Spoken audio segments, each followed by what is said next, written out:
والبدن المؤسسة ده موجودة على ثلاث أشكال. الفتح والانتماء عنده بدل ايه ده؟ ايه ده؟ ازاي حد يشوف الكلام ده؟ وانت يا عم في ايه؟ ايه اللي انت عامله ده؟ هو ده ايه؟ ده ايه؟ انت كنت بتمنتج ولا كنت نايم ولا كنت بتعمل ايه؟ هو كده على ايوه اليوتيوب؟ كده على اليوتيوب بوظت لي الفيديو منك لله. ما فيهاش معاك عليا دي؟ هعوض لك الفيديو. لا يا مش صور معاك انا طب اصلا. النصوص مالها؟ العيال بتسال عليه. خلاص اصور دي بس. طب والبلاغ مالها؟ بيقولوا اتلغت. طب ما تيجي نشوف. ايه ده؟ يعني البلاغه موجوده؟ تعال نشوف. هناخد النصوص النصوص ببلاغتها. ببلاغتها. ببلاغتها. ثواني. يلا بينا. يلا بينا. Throw it up. السلام عليكم، ازيكم؟ اخباركم ايه؟ يا رب دايما تبقوا تمام وفي احسن حال. رجعنا قبل كده النحو وشفنا كل التعليقات، وما تقلقوش مكملين معاكم مش بس في العربي، في كل المواد ان شاء الله. ميعادنا النهارده مع مراجعه الجزء الثاني اللي هو النصوص، وهنعرف ازاي البلاغه هتجيلنا في الامتحان. الكلام ده لمين؟ لطلبه الصف الثالث الثانوي الفني بجميع انواعه، سواء كنت في صنايع او في تجاره او في زراعه او كمان سياحه وفنادق. يلا مش عايز اكتر عليكم اكتر من كده، كل اللي طالبه منك دلوقتي ورقه وقلم، ونركز كويس جدا مع مستر عيسى في كل كلمه بيقولها وتسجلها كمان. وما تنساش حلم الجامعه خلاص باقي له كام يوم. يلا بينا. يلا بينا. السلام عليكم ورحمة الله وبركاته. ازيكم يا جماعة؟ عاملين ايه؟ يا رب نكون اتفرجنا على الفيديو بتاع النحو المرة اللي فاتت ونكون فهمناه كويس جدا. عايزك تركز بقى معايا النهارده لان احنا هنشرح حاجة جديدة الناس كلها بتسألني عليها، حاجة اسمها النصوص اللي موجودة عندك. قبل ما اخش في اي تفاصيل لازم تبقى عارف ان البلاغة اللي موجودة ان السؤال نفسه اتشال من الامتحان. السؤال في ورقة الامتحان اتشال، بس كده كده البلاغة اتضافت للأسئلة بتاعة النصوص، يعني هي كده كده جاية لك جوه النص. يعني لما يجي لك نص زي احترام المرأة هتتسأل فيه عن البلاغة جواه. لك أنت الولاء يا مصر، وهكذا كل النصوص اللي موجودة هتتسأل فيها عن البلاغة جواه.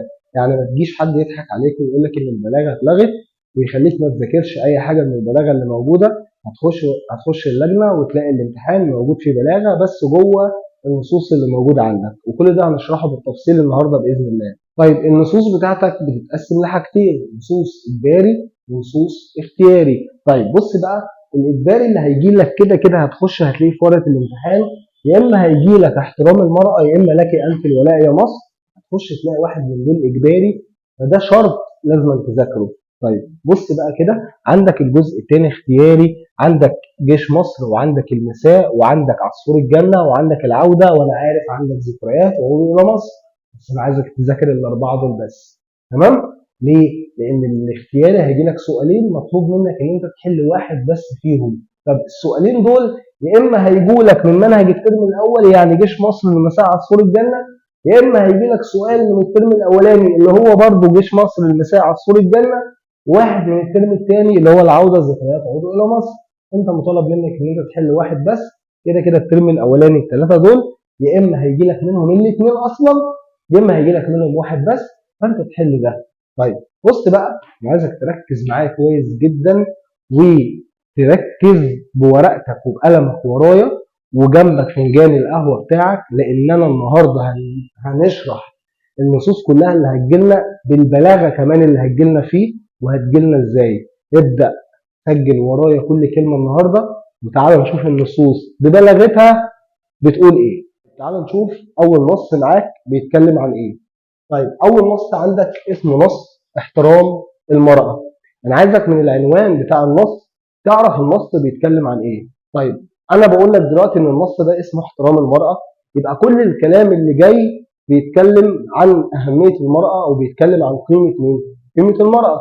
يبقى لما يجي يقول لك عبرت الابيات اللي موجوده او يجي يقول لك اشرح او الكلام ده كله، كل الكلام اللي موجود بيعبر او بيشرح لك اهميه المراه او قيمه مين او قيمه المراه. اللي كتب النص ده لازم تبقى عارف اسمه كويس، اسمه مصطفى لطفي المنفلوطي. طيب بالنسبه لمصطفى لطفي المنفلوطي هو كان بينتمي لمدرسة اسمها مدرسة النسل في العصر الحديث. يبقى دلوقتي المنفلوطي كان بينتمي لأنهي مدرسة؟ اسمها مدرسة النسل في العصر الحديث. زائد أنا عايزك تبقى عارف معلومة ممكن تجي لك برضه في الامتحان، إن مصطفى لطفي المنفلوطي هو صاحب النهضة الأدبية في النسل في العصر الحديث. يبقى اكتب معايا المعلومة ديت في الورقة اللي معاك، إن مصطفى لطفي المنفلوطي هو صاحب النهضة الأدبية في النسل في العصر الايه؟ في العصر الحديث. طيب تعال نشوف النص كده بيتكلم عن ايه. اول حاجه كده بيكلمك بيقول لك نعم ان الرجال قوامون على النساء كما يقول الله تعالى في كتابه العزيز. طيب معنى كلمه قوامون يعني ايه؟ يعني ليهم الولايه. يعني ليهم الايه؟ الولايه. يعني هو بيقول لك الاستاذ مصطفى لطفي المنفلوطي ان فعلا الرجاله ليهم الولايه على مين؟ على النساء، زي ما ربنا قال في كتابه الايه؟ العزيز. بس بيبين قيمه المراه او اهميه المراه، يقول لك ولكن المراه عماد الرجل وملاك امره وسر حياته من صرخه الوضع الى آلة الايه؟ النزع. يعني هو بيقول لك ان فعلا ان المراه دي هي اساس الرجل ده، من اول لما اتولد من صرخه الوضع الى آلة النزع لحد طلوع الايه؟ لحد طلوع الروح. يعني بالبلدي كده بيقول لك ان فعلا ان الرجاله ليهم الولايه على النساء، زي ما ربنا قال في القران الكريم اللي هو في كتابه الايه؟ العزيز. بس المراه هي اساس الراجل. مين الراجل ده؟ لو ما كانتش المراه دي جابت الراجل دوت او ولدت الراجل ده، ما كانش الراجل كان هيبقى ايه؟ كان هيبقى موجود. طيب عايزك تبقى عارف كويس جدا ان النص ده كله من اوله لحد اخره بيكلمك على حاجتين بس. يبقى انا عايزك وانت بتذاكر معايا كده تكتب لي في الورقه اللي انت بتكتب فيها ان مصطفى لطفي المنفلوطي في نص احترام المراه هو بيتكلم عن المراه في حاجتين بس. طيب اكتب كده معايا. اول حاجه المنفلوطي بيكتب فيها بيقول لك ان المراه بتتفوق على الرجل في الجانب الايه؟ في الجانب العاطفي. يبقى هو هيكلمني عن اول حاجه اسمها الجانب الايه؟ الجانب العاطفي اللي عند مين؟ اللي عند المراه. تاني حاجه بيتكلم فيها على اهميه المراه اتجاه مين؟ زوجها. اهميه المراه اتجاه زوجها. يبقى ده النص كله. انا عايزك تبقى عارف ان هو بيتكلم عن الحاجتين دول بس. طيب لو كلمك عن العواطف يعني بيكلمك عن العواطف اللي عند الام. لو بيكلمك عن دور المرأة يبقى بيكلمك عن دور المرأة تجاه مين؟ تجاه زوجها. طيب تعالى نتكلم على أول حاجة. بص كده، أول حاجة بيقول لك لا يستطيع الأب أن يحمل بين جانحتيه لطفله الصغير عواطف الأم. عد معايا. فهي التي تحوط برعايتها وعنايتها وتبسط عليه رحمتها ورأفتها وتسكب قلبها في قلبه حتى يستحل إلى قلبا إيه؟ واحدا، وهي التي تسهر عليه ليلها. كل دي العواطف بتاعت مين؟ بتاعت الأم. يقول لك إن الأب عنده عواطف والأم عندها إيه؟ عندها عواطف. طيب لو جه سألك عن العواطف، عواطف الأم اتجاه مين؟ اتجاه طفلها. أول حاجة هي اللي بترعاه وهي اللي بتحميه وهي اللي بتسهر عليه طول الإيه؟ طول الليل. طبعا كلنا عارفين العواطف اللي عند الأم اللي بتعملها اتجاه مين؟ طفلها. يبقى اول حاجه هي اللي بترعاه وهي اللي ايه؟ اللي بتحميه وهي اللي بتسهر عليه طول الايه؟ طول الليل. قال لك وتسكب قلبها في قلبه حتى يستحل الى قلبا ايه؟ قلبا واحدا. يعني بيقول لك الام بتقدر تحط قلبها على قلب مين؟ طفلها، عشان يبقى نفس الشعور نفس الاحساس. حلو كده؟ طيب يقول لك ان الام هي اللي بتقدر، يعني في طفل دلوقتي بيعيط، الام هي اللي بتقدر الطفل ده بيعيط ليه؟ طفلها ده بيعيط ليه؟ بيعيط عشان كذا، بيعيط عشان جعان، بيعيط عشان عطشان، بيعيط عشان تعبان، بيعيط عشان عايز ينام. هل الاب هيعرف كل الكلام ده؟ قال لك لا. يبقى الام عندها عواطف والاب كمان عنده ايه؟ عواطف. عشان كده قال لك لا يستطيع الاب ان يحمل بين جانحتيه لطفله الصغير عواطف الايه؟ عواطف الام. يبقى اكتب معايا دي كده، ان المراه او الام تفوقت على الرجل في ايه؟ في الجانب الايه؟ في الجانب العاطفي. طيب تعالى كده نشوف الجزء الثاني. بيقول لك دلوقتي لا يستطيع الرجل ان يكون رجلا حتى يجد بجانبه زوجه تبعث في روحه الشجاعه والايه؟ والهمه. يعني دلوقتي بيقول لك ان دلوقتي الراجل ده ما بيحسش بوجوده غير لما يكون جنبه زوجه بتشجعه وتحفزه. يبقى دور الزوجه تجاه زوجها ايه؟ بتشجعه وبتحفزه.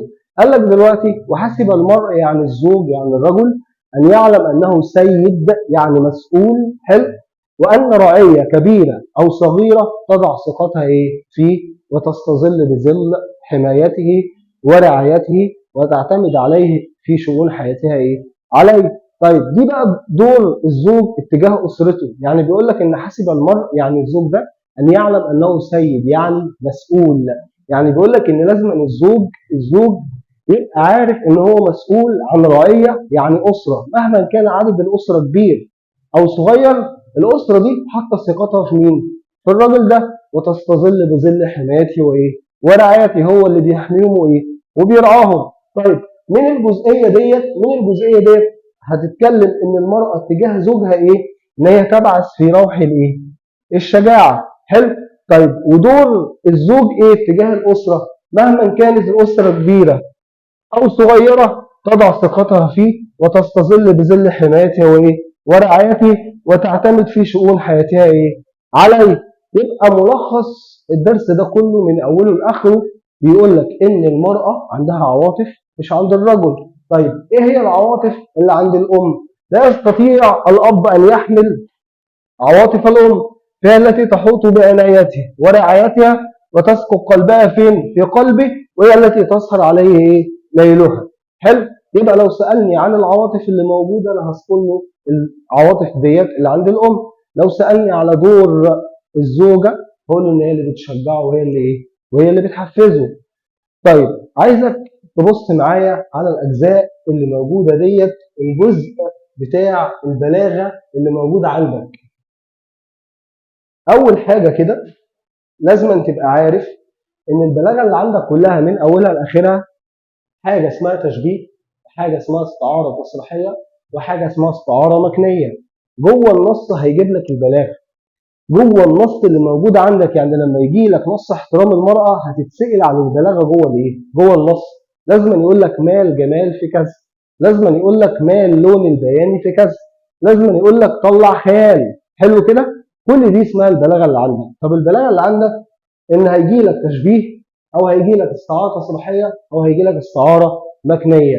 احنا هنلخص كل الكلام ده وهقول لك تعمل ايه بالظبط عشان تحل النص ده من اوله لحد اخره. طيب بص كده ركز معايا ان التشبيه ده لما بقول تشبيه لازم بص الثلاثه دول كده لازم تتعامل بعينك. عينك هي اللي بتقول لك انا شبهت ايه بايه، اللي انت شايفه واللي انت مش شايفه، حلو. طيب التشبيه لازم المشبه ده يبقى موجود، والمشبه به برضه يبقى موجود. الاستعاره التصريحيه المشبه ده مش هيبقى موجود في الجمله او البيت اللي عندك، المشبه به هيبقى موجود.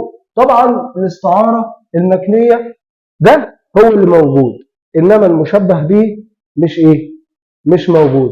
يبقى البلاغه اللي عندك كلها من اولها لحد اخرها ان هيقول لك انا عايز تشبيه او استعاره تصريحيه او استعاره مكنيه، وهعرفك تحل البلاغه كلها ازاي بكل سهوله. تمام؟ بس خليك معايا واي حاجه اقولها لك سجلها ورايا. يبقى لما يبقى عايز حاجه اسمها تشبيه يبقى المشبه ده حضرتك بتلاقيه، والمشبه به كمان بتلاقيه. طيب الاستعاره التصريحيه المشبه ده مش موجود بس المشبه به هو اللي موجود. طيب لما يجي يكلمني يقول لي ان انا عايز استعاره مكنيه، المشبه بلاقيه موجود والمشبه به ما بيبقاش موجود. طيب بص كده وركز معايا. انا دلوقتي جينا اتكلمنا على النص اللي موجود، قال لي نعم ان الرجال قوامون على النساء كما يقول الله تعالى في كتابه العزيز، ولكن المرأة عماد الرجل. طيب تعالى كده ننقلها ونشوف البلاغة اللي موجودة فيها. انا بقول لك المرأة عماد الرجل. عايزك تتعود ان انت الجمله اللي تجيلك ترميها قدام عينيك، حلو كده. يعني انت الجمله اللي تجيلك كده اهو ارميها قدام عينيك، لان انا قلت لك من شويه اتعامل بعينك مش بمخك مش بدماغك. البلاغه دي كلها عشان تعرف انا شبهت ايه بايه اتعامل بعينيك على طول. تمام كده. طيب انا بقول لك دلوقتي المراه عماد الرجل، تمام كده. طيب انا بقول لك ان المراه دي اساس الراجل ده، حلو. يعني انا بقول لك المراه اساس الراجل ده. هل انت بتشوف المرأة اساس موجود قدامك او عمود موجود قدامك؟ اي حاجة اقدر اشوفها؟ قال لك لا. يبقى انا شبهت المرأة اهو اكنها عماد او اساس او اي حاجة موجودة عندك. بص بقى بعمل ايه بعد كده؟ كلمة المرأة ديت موجودة عندك هنا اهي مكتوبة صح؟ عملت عليها صح اهو. انا بعرفك ازاي تفهم الكلام ده وازاي تطلعه. كلمة عماد موجودة عندك هنا، قال لك موجودة برضو اهي مكتوبة قدامك فعملت صح. فالاثنين موجودين. اذا انا بقول ان ده اسمه تشبيه. حلو كده؟ طيب يبقى انا كده حليت اول ايه؟ اول واحدة. انا بقول لك المرأة عماد الرجل، انا خدت الجملة حطيتها قدامي. هل انا بشوف بعين المرأة اساس او عمود؟ قال لك لا. يبقى انا شبهت المرأة بالايه؟ بالعماد. تمام كده؟ بعد كده بشوفهم موجودين ولا لا. تعال نشوف واحدة ايه؟ واحدة كمان. بص كده، لا يستطيع الاب ان يحمل عواطف الام. تعال كده نشوف بقى الكلمة ديت. لا يستطيع الاب ان يحمل عواطف الام. بص بقى هنعمل ايه؟ انا بقول لك دلوقتي لا يستطيع الاب ان يحمل عواطف الام. تعال بقى نشوفها بعينينا. انا عايزك تشوفها بعينك. خد دي كده وحطها قدام عينيك. تمام؟ خد دي كده وحطها قدام عينيك. ترجمها بعينك ان انت شايفها قدامك. لا يستطيع الاب ان يحمل عواطف الام. هل حضرتك او حضرتك ينفع تشوف الاب شايل؟ يحمل يعني شايل صح كده؟ شايل عواطف الام؟ قال لك لا، ما ينفعش اشوف الاب شايل العواطف. بس ينفع اشوفه شايل ايه؟ شايل قلم او شايل كتاب او شايل تليفون. عينك اللي بتقول لك. اسال نفسك سؤال، هل دي ارميها قدامك، هل انا ينفع اشوف الاب شايل العواطف؟ قال لك لا، بس ينفع اشوفه شايل كتاب او شايل قلم او شايل تليفونه او شايل شيء ايه مادي عامه. حلو. اكتب بقى اللي انت بتقوله، انزل بالترجمه بتاعتك. يبقى انا شبهت العواطف اكنه شيء مادي انا شايله. حلو كده؟ يعني شيء مادي دي معناها شبهت العواطف بكتاب، شبهت العواطف بقلم، شبهت العواطف بتليفون، اي حاجه اقدر ايه؟ اقدر اشيلها. طيب تعالى كده شوف معايا. هل كلمه عواطف موجوده عندك اهي؟ فعملت صح. هل كلمة شيء مادي كتاب قلم أي حاجة موجودة عندك؟ قلت لي لا، مش لاقيها مكتوبة عندي هنا. خلاص تبقى دي تانية متشالة بقت استعارة إيه؟ استعارة مكنية. طيب تعالى كده نشوف واحدة كمان. بص كده، وتسكب قلبها في قلبي. تعالى كده نكتبها. قلت لك دلوقتي تسكب قلبها في قلبي أهو. بص بقى ترجمها. تسكب يعني ايه؟ يعني بتصب، يعني بتدلق صح كده؟ قلت ترجم الكلام ده بعينك. تعالى هنا. تسكب قلبها، هل ينفع تشوف الام او هل ينفع الام تصب قلبها يعني تدلق قلبها؟ ينفع تشوفها وهي بتدلق قلبها؟ قال لك لا. امال ينفع تشوفها بتدلق ايه؟ رد معايا كده وقول ورايا. ينفع اشوفها بتدلق ميه صح؟ او عصير او اي سائل صح كده؟ خلاص يبقى اكتب بقى الترجمه بتاعتك. يبقى انت حضرتك شبهت القلب صح؟ مش هي بيقول لك بتدلق القلب؟ يبقى انت شبهت القلب اكنه سائل او عصير او ميه او اي حاجه بتدلق. بعد كده شوف لي اللي موجود. القلب موجود اهو، فعملت عليه ايه؟ عليه صح. سائل موجود؟ قال لك لا، فعملت ايه؟ عملت غلط. خلاص يبقى ده اسمه استعاره ايه؟ استعاره مكنيه. طيب تعال نشوف واحده كمان. بص بقى، اول حاجه لا يستطيع الرجل أن يكون رجلا حتى يجد بجانبه زوجة تبعث في روح الشجاعة والهمة وتغرز في قلب الكبرياء. تعال نشوفها. قلت لك دلوقتي تغرز في قلب الكبرياء أهو. تعالى نشوف الكلام ده كله. انا قلت لك دلوقتي ان هي بتغرز في قلبه الكبرياء. طيب قيس بقى معايا بعينك يلا، هو انا ينفع اغرز الكبرياء؟ لا. امال انا ينفع اغرز ايه؟ قال لك ينفع اغرز شجره، ينفع اغرز ورده، ينفع اغرز اي زرعه، صح كده؟ يبقى شبه الكبرياء بحاجه اسمها ايه؟ زرعه او ورده او شجره او ايا يكن، اي حاجه بتتزرع بتتغرس في الارض. بعد كده شوف لي اللي موجود من اللي مش موجود. الكبرياء ده موجود اهو، زرعه موجوده، قال لك لا، خلاص تبقى ديت استعاره مكنيه. طيب ده بالنسبه للنص بتاع احترام المراه. هو بيكلمك عن حاجتين: ان المراه عندها عواطف مش عند الاب، وان المراه مهمه للزوج عشان هي اللي بتشجعه وهي اللي ايه، وهي اللي بتحفزه. الاستاذ مصطفى لطفي المنفلوطي هو اللي كتب الايه الكلام ده. وكل الحاجات اللي احنا خدناها ديت ده بالنسبه للبلاغه اللي موجوده ايه عندك. طيب بص، من البلاغه اللي موجوده ديت اقدر اوصل لحاجه معينه. ايه هي الحاجه المعينه ديت؟ ان انت لو جيت مسكت مثلا النص بتاع احترام المراه هتلاقي ايه؟ اول حاجه كده ان نص احترام المراه ده بقى الملخص بتاعه، او ده اللي ممكن تقدر توصل له. بص بقى ركز معايا، واللي انا هقوله هنا هو اللي انت تكتبه عندك عشان تعرف تحل السؤال ده من اوله لاخره. اي شرح او اي حاجه هو بيكلمك اصلا عن اهميه الايه؟ اهميه المراه. وطبعا بيكلمك هيجي يسالك اذكر العواطف التي تحملها الام اتجاه ايه؟ طفلها. هقول له العواطف اللي هي بتسهر عليه طول الليل والكلام اللي احنا عارفينه ده. طب هيقول لك اذكر دور الزوجه اتجاه زوجها، بتشجعه وبت ايه؟ وبتحفزه. وان النص كله بيتكلم على اهميه المراه او قيمه الايه؟ المراه. ركز بقى في الجزئيه دي. النص ده نوعه نص اجتماعي. النص ده نوعه نص ايه؟ اجتماعي. لان هو ممكن يجي يقول لك الى اي نوع ينتمي هذا النص او ينتمي هذا المقال. بينتمي للنوع اسمه نوع اجتماعي، لان اللي كتبه مصطفى لطفي المنفلوطي كان بيتناول موضوعات اجتماعيه، كان بيتناول موضوعات اجتماعيه.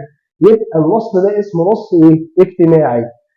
ركز معايا بقى في الجزئيه دي قوي. بالنسبه للبلاغه بتاعته تقدر توصل لايه؟ انت ممكن تحفظ ان انا عندي المراه عماد الرجل. ركز بقى في الجزئيه دي كويس جدا. المراه عماد الرجل، مش احنا قلنا ان هي تشبيه، صح كده؟ كل الباقي اللي احنا خدناه استعاره مكنيه، صح كده؟ يبقى انا هسهلها عليك خالص. وانت بتذاكر النص اعرف لي ان النص ده اللي هو احترام المراه بيتكلم على اهميه المراه وقيمه المراه، والنص ده نوعه نص ايه؟ اجتماعي. وان اللي كتب النص ده الاستاذ الفاضل مصطفى لطفي المنفلوطي. تمام كده؟ طيب بص بقى البلاغه. انت هتحفظ المراه عماد الايه؟ الرجل ان هي تشبيه. هيجي لك في ورقه الامتحان ما اللون البياني في كذا، ما الجمال في كذا، او اي حاجه من الكلام ده كله. حلو. انا مش عايزك تحفظ غير المراه عماد الرجل ان هي تشبيه. لو جات لك في الامتحان قال لك ما الجمال في او ما اللون البياني في المراه عماد الرجل، قول له تشبيه. لو جالك اي حاجه تانية غير المراه عماد الرجل هتقول له استعاره مكنيه. هتقول له ايه؟ استعاره مكنيه. شفت الموضوع سهل ازاي؟ هنمشي بالنصوص كده واحده واحده هتعرف تحل اي حاجه موجوده فيها. تمام؟ يبقى هعيدها لك تاني عشان تكتبها ورايا تاني. ان لما يجي لك مال جمال في كذا او اي حاجه من البلاغه اللي موجوده جوه النص، انت هتحفظ المراه عماد الايه؟ عماد الرجل. الجمال اللي فيها تشبيه، انا ما خدتش تشبيه تاني وما خدتش اي حاجه تاني، يبقى اي حاجه غيرها هقول له ان هي استعاره ايه؟ استعاره مكنيه. تمام كده؟ طيب تعال نشوف حاجه كمان. ده بالنسبه لاول نص اللي هو احترام المراه. تعال نشوف لك انت الولاء يا مصر. طيب قلت لك ان اللي هيجي لك في الامتحان نص اجباري واحد. يعني يا احترام المرأة، يعني حضرتك هتخش الامتحان هتفتح الورقة يا إما هتلاقي احترام المرأة جايلك إجباري، يا إما هتلاقي لك أنت الولاء يا مصر جاي لك ايه؟ جاي لك اجباري. طيب انت عندك موجود دلوقتي لك انت الولاء يا مصر اللي كتبه دكتور زكي نجيب محمود. دكتور زكي نجيب محمود. ركز معايا بقى في الكلام ده كله، سهل جدا على فكره، وقلت لك ان انا من العنوان اقدر اطلع هو بيتكلم عن ايه. حلو. لك انت الولاء يا مصر، عايزك تبقى عارف معنى كلمه الولاء، يعني الاخلاص، يعني الوفاء، يعني الانتماء. ان هو بيكلمك ان لازم تبقى منتمي لوطنك اللي هي مصر، لازم يبقى عندك ولاء، اخلاص، وفاء لمين؟ لمصر اللي هي الوطن بتاعك. طيب اول حاجه بيكلمك فيها عن حاجه اسمها سر الولاء. اول حاجه بيكلمك فيها عن حاجه اسمها سر الولاء، لان هو ممكن يقول لك اذكر سر ايه؟ سر الولاء. بيقول لك دلوقتي ركز بقى معايا في الكلام اللي مكتوب، ان سر الولاء هو ان الفرد يشعر من عمق، يعني من داخل وجدانه، حلو، انه لا يستطيع العيش وحده في هذا الكون الايه؟ الفسيح. يعني بيقول لك ان الشخص مننا، الفرد مننا، ما بيعرفش يعيش لوحده، يعني مش هيعرف يعيش لوحده وحيد في هذا الكون الفسيح، الكون الايه؟ الواسع. تمام كده؟ ويريد ان يجد اخر، حلو، ويريد ان يجد اخر يتحدث معه. يعني بيقول لك ان انا واحد من الناس مش هعرف اعيش لوحدي. يعني سر الولاء ده ايه؟ يقول لك ان انا واحد من الناس مش هعرف اعيش لوحدي. حلو. بدور على اخر، على شخص تاني، او على صديق، او على رفيق، او اي حد على الاقل اتكلم ايه؟ معاه، يتحدث معه. فاذا وجد هذا الاخر، بص بقى، تمسك به واخلص له. يبقى لما بلاقي انا كفرد ما بعرفش اعيش لوحدي، الدكتور زكي نجيب محمود بيقول لك ان انا كفرد، او الشخص عامه ما بيعرفش يعيش ايه؟ لوحده. بيقعد يدور على شخص ايه؟ على شخص تاني يتكلم ايه؟ معاه. طب لما بلاقي الشخص ده، قال لك بتمسك بيه وابقى مخلص ايه؟ ليه؟ طيب فالولاء يجعل، بص بقى ركز في الحته دي، لان هو ممكن يقول لك ايه هو سر الولاء؟ وما الذي يجعله الايه؟ الولاء، وهكذا. ده سؤال وده ايه؟ وده سؤال، وكده كده لو جالك السؤالين دول هتلاقي اصلا في القطعه اللي جالك ايه؟ فوق. الموضوع سهل وبسيط ومحدش يقلق من اي نص موجود. طيب يجعل وجودنا ادوم بقاء، ويكون الولاء لله سبحانه وتعالى لانه مالك يوم الايه؟ الدين. بص بقى ركز معايا كده، بيقول لك ان الولاء ده بيخليك ايه؟ بيجعلك ادوم بقاء. تمام؟ ادي اجابه اول. تاني ايه؟ تاني سؤال. طيب هنا بقى بيكلمك دكتور زكي نجيب محمود ان الولاء ده بيبقى لحاجتين. اول شيء ان يكون الولاء، اول ولاء، وخاصه الكاتب الولاء الاولاني لله. ليه؟ يعني هيجي يقول لك لماذا خص الكاتب الولاء الاول لله؟ تمام؟ ليه؟ لانه مالك يوم الايه؟ يوم الدين، يوم القيامه. يبقى دلوقتي الولاء الاولاني يكون لله. طب ايه السبب؟ عشان هو مالك يوم الايه؟ يوم الدين او يوم القيامه. طب الولاء الثاني يكون للوطن الذي بغيره ينعدم اهم اركان الهويه. طيب قال لك ان الولاء الثاني لازم يكون للوطن، لان بغيره، يعني لو انت ما عندكش ولاء لوطنك تنعدم اهم اركان الهويه. الهويه يعني البطاقه ايه؟ البطاقه بتاعتك، اهم ركن فيها ان انت مكتوب مصري او انت من مصر. طيب ولو حللنا معنى الولاء على حقيقته وجدناه اساسا للاخلاق كلها، لانه ما من فعل يؤسس على القواعد الخلقيه الا وهو تحت الغايه اردناها. يعني بيقول لك ان اي حاجه الانسان بيعملها بيبقى غايه او هدف من جواه. يعني لازم يبقى عندك هدف من جواك عشان تبقى مخلص لمين؟ لازم تحدد لنفسك ان انا الهدف بتاعي لازم ابقى مخلص لمين؟ للوطن او للبلد بتاعتي. تمام كده؟ لازم يبقى عندك هدف من جواك. طيب بص بقى، كل ده واذا كنا نتحدث عن الولاء للوطن وجب على الفرد ان يحميه حتى وان اقتضى الامر تضحيه بالروح. بعد كده ختم قال لك وعلى هذا نقول أيكون الولاء لمصري أم لمصر؟ طبعا ويأتي الجواب لك انت الولاء ايه؟ لمصر. يعني الولاء لازما يكون لمين؟ لازما يكون لمصر. طيب بص بقى، كل حاجه موجوده عندك هنا اهو، قال لك ان البلاغه اللي موجوده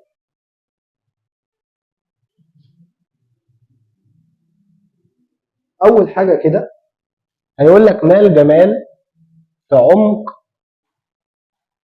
وجدانه.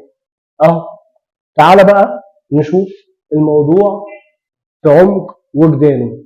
طيب قلت لك خد الجمله اللي جت او الحاجه اللي جات لك وحطها قدام ايه؟ قدام عينيك. عمق يعني مكان غويط، حاجه ليها عمق يعني مكان غويط، تمام. وجدانه يعني مشاعره او عواطفه او دواخله، تمام كده. طيب حضرتك ينفع تشوف مشاعرك او عواطفك او دواخلك ليها عمق؟ يعني انت ينفع تبص لها كده تشوفها غويطه ولا لا؟ قال لك لا. طب ايه اللي ينفع تبص له وتلاقيه غويط؟ قال لك ممكن البحر او ممكن البير، صح كده؟ طيب يبقى انت دلوقتي شبهت الوجدان كأنه مكان غويط زي الايه؟ زي البئر، ليه عمق زي البير. كلمة وجدانه موجودة عندك، قلت لي اه، فعملت ايه؟ عملت صح. كلمة بير موجودة عندك، قال لك لا، اهو. يبقى دي استعارة ايه؟ استعارة مكنية. طيب بص هنا، تعال نشوف حاجة كمان. قال لك دلوقتي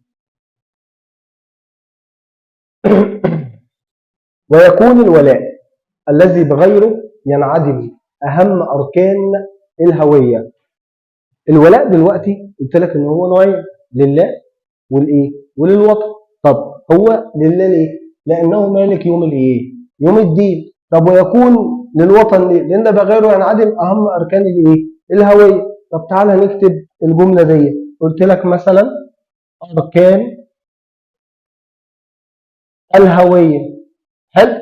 طيب هو حضرتك بتشوف الهوية بتاعتك ليها أركان، يعني ركن؟ بتشوف ليها أركان يعني بتشوف ليها ركن معين؟ قال لك لا. إيه اللي بتشوف ليه ركن معين؟ قال لك البيت أو الغرفة أو أي حاجة ليها ركن، صح كده؟ يبقى أنا شبهت الهوية اللي موجودة أكنه إيه؟ مثلا غرفة، حلو؟ أو أي حاجة ليها إيه؟ ركن.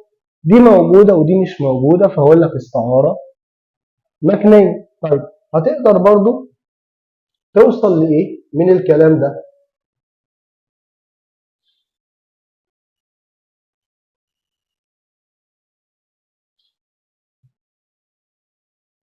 إن لما يجي لي نص لك أنت الولاء يا مصر، هبدأ إن أنا أتعامل معاه إن هو بيكلمني عن لازم يبقى عندي ولاء لمصر، أو لازم يبقى عندي انتماء أو إخلاص أو إيه؟ أو وفاء. وإن اللي كتبه دكتور زكي نجيب محمود.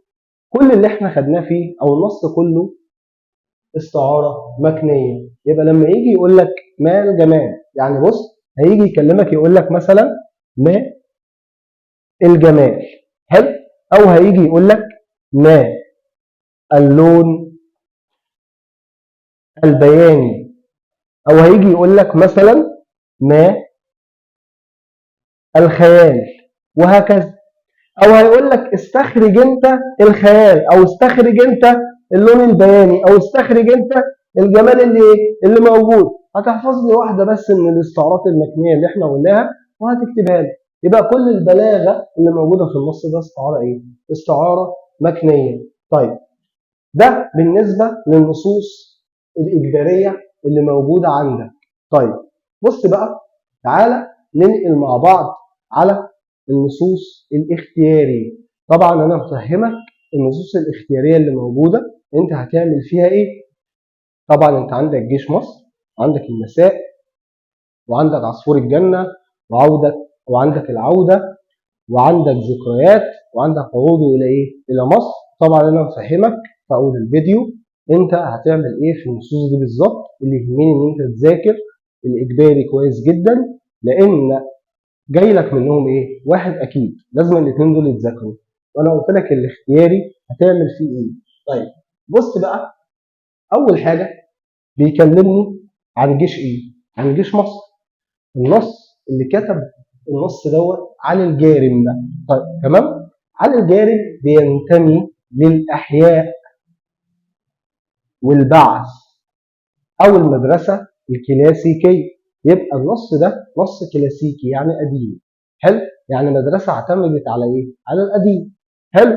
طيب النص ده كله قلت لك عود نفسك من العنوان بتاعه اعرف هو بيكلمك عن إيه، أو اعرف المضمون أصلا عن إيه. عشان لما يجي يقول لك عبارة الأبيات أو اشرح أو الكلام ده كله لازم تبقى عارف هو بيتكلم عن إيه. نص جيش مصر، أول حاجة إن الأستاذ علي الجارم بيمدح مدح في جيش مصر، أو بيوصف وصف جيش إيه؟ جيش مصر. يبقى الكلام كله مضمونه الأبيات كلها إن الأستاذ علي بيمدح في جيش مصر وشجاعة جيش مصر، أو بيوصف في جيش مصر وشجاعة جنود جيش إيه؟ جيش مصر، فخور بجيش مصر وإيه؟ وشجاعته. حلو كده؟ فعمل له قصيدة. أول حاجة بيقول لك يا جيش مصر ولا ألوك تهنئة. ألوك يعني أدخر أو أحوش. تهنئة حققت ظن الليالي والمنى فينا. أنت محقق كل إيه؟ كل أحلامنا وكل أمنياتنا. تسير من ظفر حلو إلى ظفر مبارك الفتح والرايات ميمونة. يعني أنت ماشي من مكسب رايح لمكسب رايح لمكسب، والرايات بتاعتك كلها مرفوعة بالإيه؟ بالانتصار.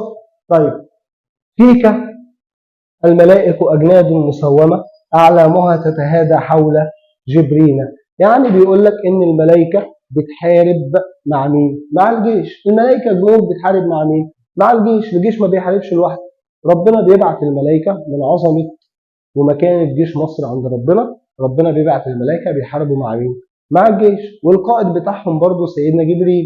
يعني لما يجي يقول لي ما المقصود بكلمة جبرينا اللي هو سيدنا مين؟ سيدنا جبريل. طيب بعد كده بيقول لك مثلا يمشون للموت في شوك وفي جذل. يعني هم بيمشوا للموت وما بيخافوش، لأنهم في ظلال الله يمشون. لو هم تحت رعاية ربنا، أي حد هيموت في الجيش هيبقى عارف إن هو هيموت شهيد وهيخش الإيه؟ هيخش الجنة. عشان كده بيقول لك إن هم بيمشوا بيروحوا للموت وهم مشتاقين ليه وما بيخافوش. تمام؟ بعد كده بيقول لك لا يستطيع خيال وصف جرأتهم ويعجز الشعر تصويرا وتلوينا. يعني بيقول لك مفيش خيال إنسان هيقدر يوصف شجاعة الجيش وقوة الإيه؟ الجيش. ويعجز الشعر تصويرا وتلوينا. يعني بيقول لك حتى الشاعر في كلامه هيعجز برضه يعرفك شجاعة الجيش وقوة الإيه؟ وقوة الجيش. بعد كده هم رايحين مصر ندرة وشذا لا أزبر الله هاتيك الرياحين. يعني بيقول لك رايحين دي يعني ظهرت الريحان. ظهرت الريحان طبعا انتوا عارفين ان ريحتها حلوه جدا، ريحتها طيبه جدا. يعني بيقول لك ان جيش مصر هو ظهرت الريحان بتاعت مين؟ بتاعت مصر. فبدا بقى يدعي لا اذبر الله هاتيك الرياحين، يعني يا رب الجيش ده ما يضعفش. حلو. بعد كده ختم صان الاله لجيش الحق عزته وصان ابطاله الغر الميامين. يعني بيدعي للجيش وشجاعه الجيش والكلام ده. تمام؟ طيب بص بقى، عايزك تبقى واخد بالك كويس جدا ان البلاغه اللي هتجيلك اول حاجه كده بيقول لك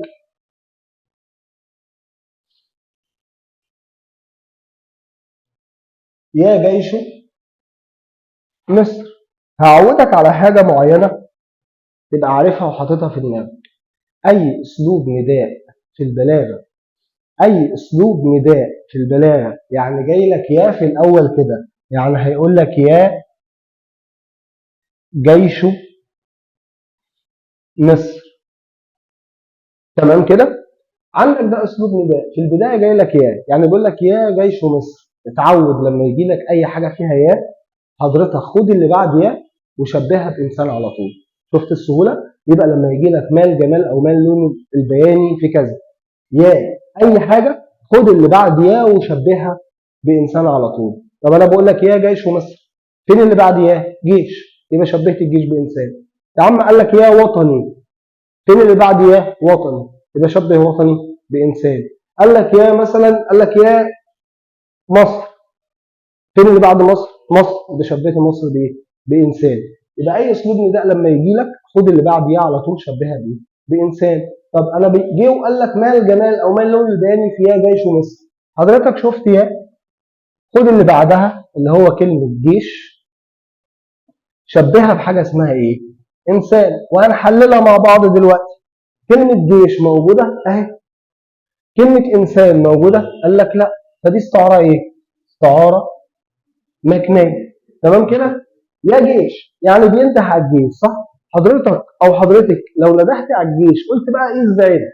لو ندهت على الجيش دلوقتي هيجي؟ لا مش هيجي طبعا. طب لو ندهت على اي انسان جنبك هيجي لك ولا لا؟ هيجي. يبقى شبه الجيش اكنه ايه؟ انسان ينفع انده عليه ويجي، صح؟ اشوفه جاي. تمام؟ طيب تعال نشوف حاجه كمان بعد كده. قال لك تسير من ظفر يعني فوز او مكسب. تعال نكتبها. تسير من ظفر. طيب بص بقى، خدها حطها قدام عينيك. يعني انت ماشي من فوز رايح لفوز، او ماشي من مكسب رايح لمكسب. هو انا ينفع اشوفك او اشوفك ماشي من مكسب رايح لمكسب؟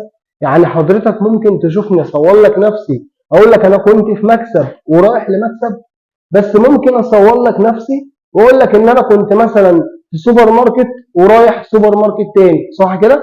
ممكن اقول لك ان انا دلوقتي في الدقي ورايح مثلا الجيزه، ممكن اقول لك دلوقتي ان انا في سوهاج ورايح مثلا الاقصر، صح كده؟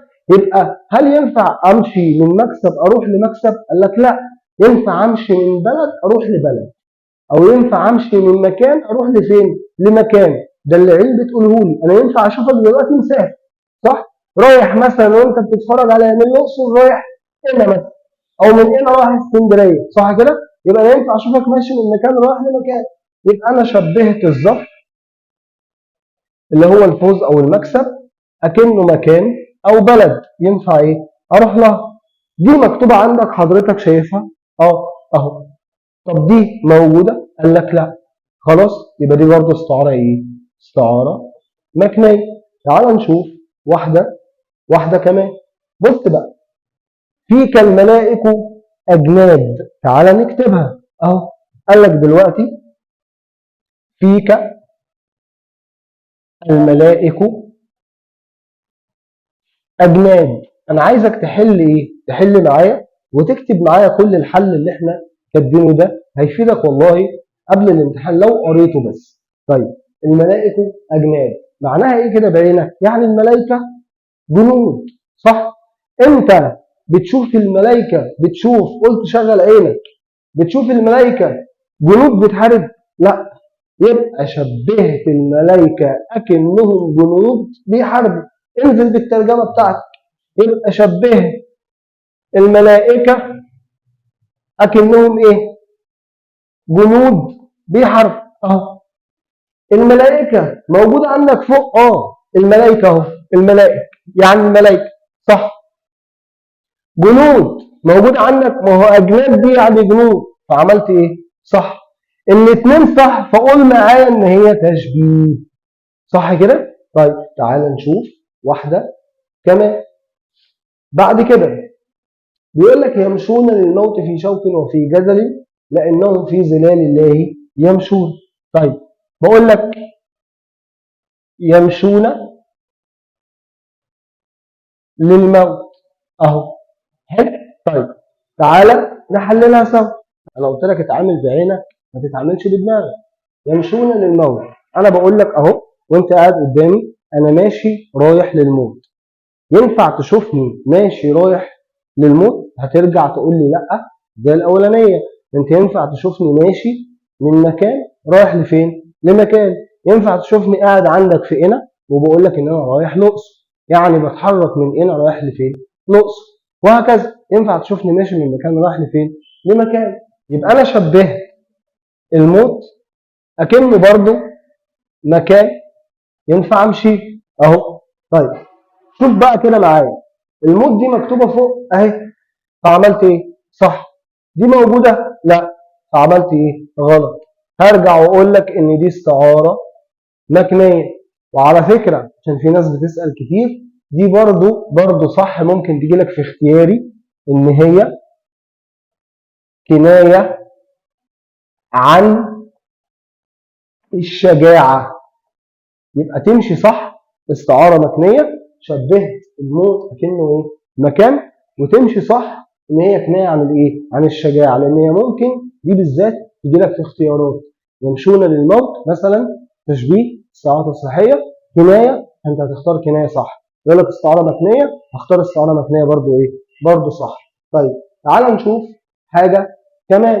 طيب لا يستطيع خيال وصف جرأتهم. طيب بص بقى، بيقول لك لا يستطيع خيال وصف جرأتهم.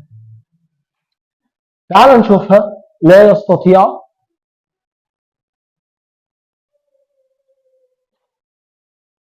خيال وصف جرأتهم.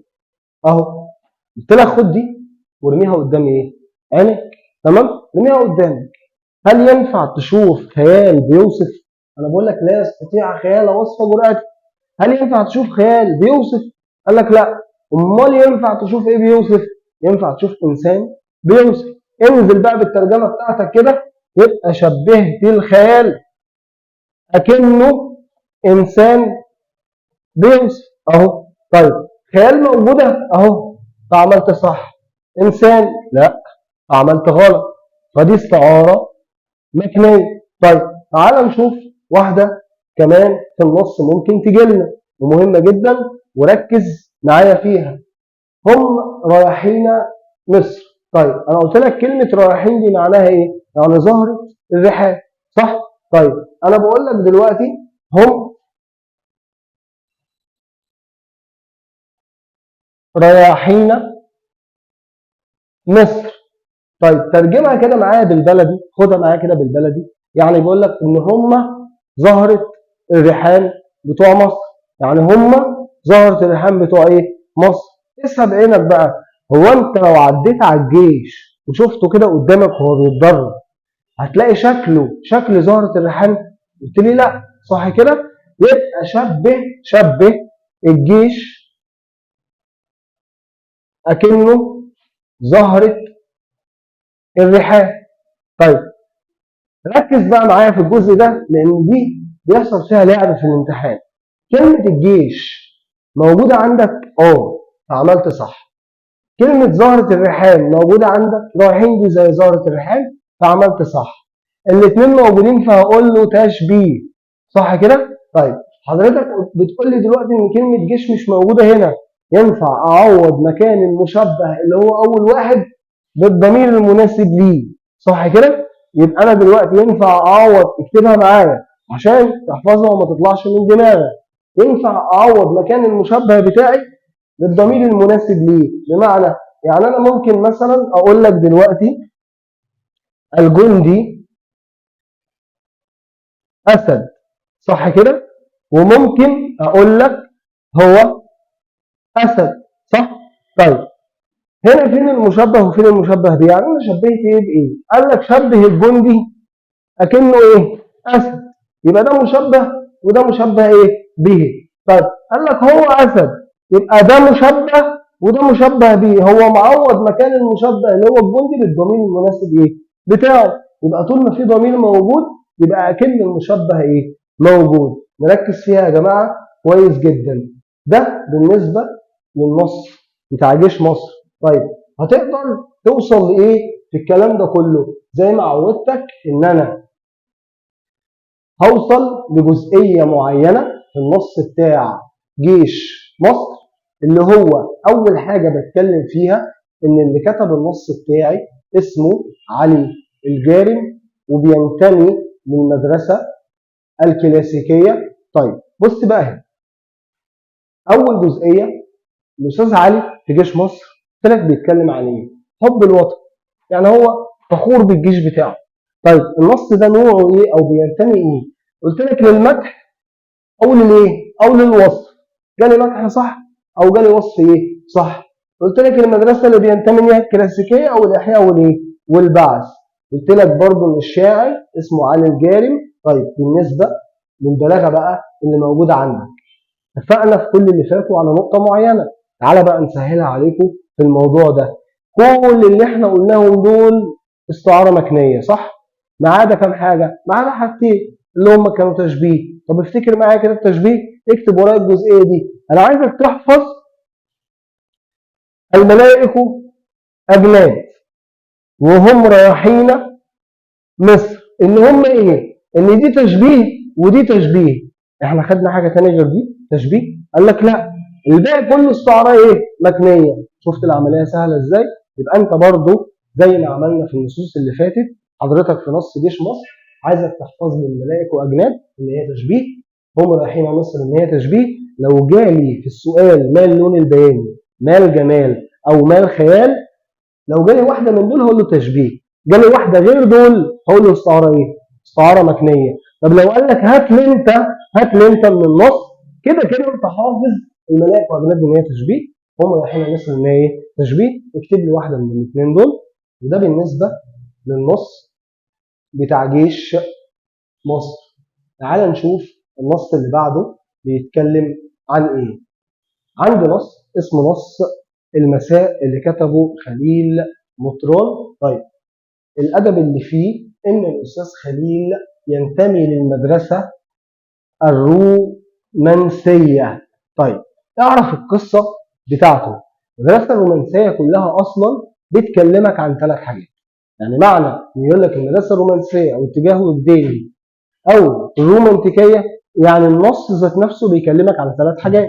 ايه هما؟ حزن، كآبة، تشاؤم. تمام؟ يبقى بيكلمنا عن ايه؟ عن حزن، عن كآبة، عن تشاؤم. الأستاذ خليل كان عايش في لبنان، ساب لبنان وجي فين؟ وجي مصر. لقب بشاعر القطرين. حلو؟ طيب لما جه مصر عرف واحدة، حبها، سابته. حلو؟ يبقى القصة بتاعته اللي دايرة حوالين النص ايه؟ ان الأستاذ خليل كان يعرف واحدة فكان بيحبها جدا فسابته. تمام؟ فلما سابته بقى حزين، بقى مكتئب، بقى متشائم بسبب فراق حبيبته. يبقى النص كله من اوله لاخره اصلا بيكلمك عن ايه؟ شده حزن خليل مطران بسبب فراق حبيبته. يعني هيجي يقول لك عبرت الابيات، هيجي يقول لك اشرح. يبقى النص كله اصلا الاستاذ خليل بيعرفنا ان هو حزين ومكتئب ومتشائم بسبب فراق مين؟ حبيبته. طيب صحابه اقترحوا عليه حاجه معينه، ان هو يروح فين؟ ان هو يروح مكان اسمه اسكندريه. يبقى ايه المكان اللي اقترحوا عليه ان هو يروحوه؟ كان فين؟ اسكندريه. ايه السبب؟ قالوا له روح هتلاقي الدواء، هتلاقي العلاج، يعني هتنساها. طيب هو سمع كلامهم وراح اسكندريه، هل نسيها؟ قال لك لا ما نسيهاش. حلو كده؟ يبقى ما نتائج استجابه خليل مطران لما طلب منه؟ هو الطلب منه ايه؟ ان هو يروح فين؟ اسكندريه. نتج عن ده ايه بقى؟ ان هو ما نسيهاش. حلو كده؟ تعال نشوف النص بيكلمنا عن ايه. اني اقمت على التعله، ونركز في كلمه التعله، يعني التشاغل او التلاهي، يعني بشغل نفسي او بلهي نفسي بالمنى في غربة قالوا تكون دوائي. يعني أقمت يعني نزلت، سكنت، قعدت. حلو؟ يعني أنا قاعد بشغل نفسي، بتمنى المرض ده يروح مني. صحابي قالوا لي عيش في غربة، يعني عيش في اسكندرية، هتلاقي الايه؟ هتلاقي الدواء. بعد كده رد عليهم قال لهم إن يشفي هذا الجسم طيب هوائها أيلطف النيران طيب هوائي. يعني الهواء اللي هناك بتاع اسكندرية هيشفي جسمي ويطفي النار اللي جوايا. عبث طوافي في البلاد وعلة في علة منفاية الاستشفاء. يعني علة يعني مرض، تعلة يعني تشاغل أو تلاهي. نفرق ما بين الاثنين. يعني بيقول لك لو قعد يطوف يلف البلاد كلها هيلف بدون فايدة، والعلة هتبقى معاه، يعني المرض هيبقى معاه، يفضل يعني بحزنه وبكآبته وبتشاؤمه. سمع كلامهم وراح فين؟ وراح اسكندرية. كلمهم وبعت لهم متفرد بصبابتي، متفرد بكآبتي، متفرد بعنائي. يعني قاعد لوحدي مع حبي ليها، قاعد لوحدي مع كآبتي، قاعد لوحدي مع تعبي وشقايا، وهكذا. يعني بيدل كلامه ان هو ما نسيش، اول ما راح هناك ما نسيش. الاستاذ خليل قعد على البحر، جاب كرسي وقعد قدام البحر عمال يشكي له همه، يعني بيقول له شاكن الى البحر اضطراب خواطري فيجيبني برياحه الاوجاء. يعني قاعد بيشكي للبحر احزانه، اهتزازاته اللي جواه. حلو. من كتر الشكوى البحر جاوبه برياح شديده فين؟ في وشه. البحر نفسه ما استحملوش، بيبين شده المأساة اللي كان اللي كان فيها. حتى البحر ما رضيش يسمعه. حلو كده؟ طيب بعد كده تاول على صخر أصم وليت لي قلبا كهذه الصخرة الصماء. تاو يعني ساند أو متكئ. حلو. يعني بيقول لك إن أنا ساند على صخرة أصم، يعني صلب ناشف. يعني أنا ساند على صخرة صلبة. يا ريت فليت لي قلبا كهذه الصخرة الصماء، يا ريت كان عندي قلب ناشف زي الصلبة دي، زي الصخر صلب زي الصخرة ديت، عشان ما كانش يحصل في كل ده. بعد كده قال ينتابها موج كموج مكاره ويفتها كالثقب في أعضائي. يعني بيقول لك إن الموج بيعدي على الصخرية دي بيفتتها، زي ما المرض بيعدي على أعضاء جسمه بيفتت أعضاء جسمه، زي الموج لما بيفتت الصخرية دي على الشط. بعد كده قال لك والبحر خفاق الجوانب ضائق كمدا كصدري ساعة الإمساء. يعني بيقول لك إن البحر الموج فيه شديد مضطرب، الموج بيخبط في بعض. حلو. كمدا كصدري ساعة الإمساء، بالظبط زي ما المرض بيخبط في أعضاء جسمي بالليل ما بيعرفش ينام ينام منه. طيب نص المساء تعال نشوف هيكلمني عن ايه في البلاغه اللي موجوده فيه. بص بقى كده، ركز معايا في الجزئيه ديت. اني اعقلت على التعلة بالمنى في غربة قالوا تكون دوائي. ما الجمال في كلمة غربة؟ بص بقى، عادة لما بيجيب لك كلمة واحدة أعلمك حاجة، خد المقصود منها شبهها باللي موجود عندك. اكتب دي ورايا كده، لما بيجي لك الكلمة دي خد المقصود منها شبهها باللي موجودة ايه عندك. هسألك سؤال، ما المقصود بكلمة غربة؟ هتقول لي اسكندرية، صح كده؟ يبقى ايه المقصود او ما المقصود بكلمة غربة؟ هم اصحابه قالوا له عيش في غربة ولا عيش في اسكندرية؟ لا عيش في اسكندرية. يبقى ما المقصود بكلمة غربة؟ اسكندرية. خد المقصود منها شبهها باللي موجودة عندك. ما المقصود بالغربة؟ هتقول لي اسكندرية.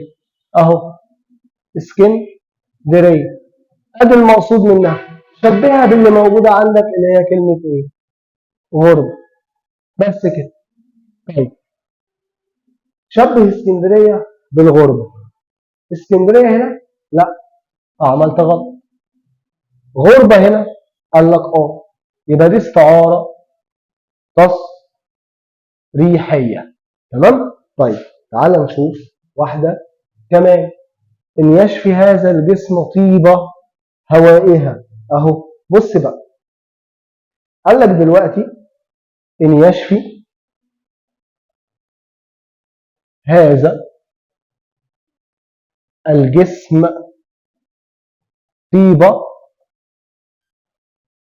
هوائها. أهو بص بقى، انقلها قدامك. أنا بكلمك دلوقتي في موضوع، اعتبر إن أنا بكلمك في موضوع. أنا بقول لك الهواء اللي هناك هيشفي جسمي. يعني أنا بقول لك دلوقتي الهواء اللي هناك هيشفي جسمي. خدها بقى بعينك، هو الهواء بيشفي؟ هتقول لي لا. امال ايه اللي بيشفي؟ قلت لي الدواء، صح كده؟ يعني انا دلوقتي لما اجي اقول لك خد الهواء ده هيشفيك، ولا هقول لك خد الدواء ده هيشفيك؟ هقول لك خد الدواء. يبقى هو حضرتك شبه الهواء اكنه دواء. حلو. طيب الهواء موجود، ان يشفي هذا الجسم طيبه هوائها، موجود. الدواء هنا قال لك لا، هقول لك استعاره مكنيه. طيب بص هنا، كلمة النيران، هيقول لك ما الجمال في كلمة النيران؟ أهو خد المقصود منها شبهها باللي موجود عندك. طيب النيران يعني إيه؟ يعني أشواقه، صح كده؟ أنا بقول لك النار اللي جوايا، يعني الأشواق اللي جوايا، يعني الحزن اللي جوايا، يعني الألم اللي إيه؟ اللي جوايا. يبقى خد المقصود منها اللي هي مثلا الأشواق، شبهها باللي موجود عندك اللي هي النيران اللي هو النار. حلو؟ طيب الأشواق هنا لا، النار هنا النيران أهو، فهقول له استعارة تصريحية. تمام كده؟ طيب عايز أفهمك نقطة معينة، مثلا في الثلاثة اللي موجودين دول، ليه كتبت اسكندرية في الأول؟ يعني في حد منكم دلوقتي داير في دماغه أنا ليه ما قلتش الغربة باسكندرية؟ أو في حد منكم كان بيجاوب معايا ويقول لي مثلا، أو جه في دماغه شبه غربة باسكندرية، تمام؟ أو شبه الدواء بالهواء. يعني ليه كتبت اسكندرية في الأول؟ ليه كتبت الهواء في الأول؟ ليه كتبت الأشواق في الأول؟ دايما الحاجة الحقيقي هي اللي بتيجي في الأول. دايما الحاجه ايه؟ الحقيقي هي اللي بتيجي فين؟ في الاول. انا لما اجي بقول لك الجندي اسد، انا ليه قلت الجندي في الاول؟ ده الحاجه الحقيقي اللي اقدر اشوفه قدامي، صح كده؟ ينفع اقول لك الاسد جندي؟ لا، لازم الحاجه الحقيقيه تيجي فين؟ في الاول. تمام كده؟ طيب بص هنا، ليه قلت اسكندريه في الاول؟ لان اللي هو الحاجه الحقيقيه اللي راح لها ايه؟ اسكندريه. طيب الحاجه الحقيقيه اللي تجي لك فين؟ في الاول. طيب ليه قلت الهواء بالدواء؟ ليه قلت الهواء الاول؟ لان لما يروح اسكندريه هيشم هواء ولا يشم دواء؟ قلت لها هيشم هواء، يبقى الحاجه الحقيقيه فين؟ في الاول اهو. طب ليه قلت الاشواق الاول مش النار بالاشواق؟ الحاجه الحقيقيه اللي جواه ايه؟ يعني جواه نار، يعني جواه نار حقيقي؟ ليه لا؟ ده جواه حزن او اشواق او الم. يبقى الحاجه الحقيقيه اللي تجي لك فين؟ في الاول. دايما الحاجه الحقيقيه حطها فين؟ في الاول. طيب بص هنا بقى، تعال نشوف واحده كمان. متفرد بصبابتي، متفرد بكآبتي، متفرد بعنائي. قلت لك دلوقتي متفرد بكآبتي اهو. بص بقى معناها ايه؟ قاعد لوحدي مع كآبتي. تاخدها قدام عينيك، قاعد لوحدي مع كآبتي. حلو؟ ينفع اقعد مع كآبتي؟ لا، ينفع اقعد مع واحد صاحبي، صح كده؟ يبقى شبه الكآبة اكنه انسان ينفع اقعد معاه. طيب الكآبة اهو صح، انسان غلط، برافو. يبقى دي استعارة مكنية. طيب هقيس طبعا الكلام ده على الثلاث، يعني ممكن يقول لي متفرد بصبابتي، شبه الصبابة بإنسان. متفرد بكآبتي، شبه الكآبة بإنسان. بعنائي، شبه العناء بإيه؟ بإنسان، وهكذا. شاكن إلى البحر اضطراب خواطري فيجيبني برياحه الهوجاء. طب تعالى كده نشوف، ما الجمال في شاكن إلى البحر؟ أهو شبهت ايه بايه؟ شاكن الى البحر. قال لك دلوقتي ان انا قاعد بشكل البحر، هل انا ينفع اشكل البحر؟ هيسمعني؟ هيجاوبني؟ هيرد عليا؟ قال لك لا.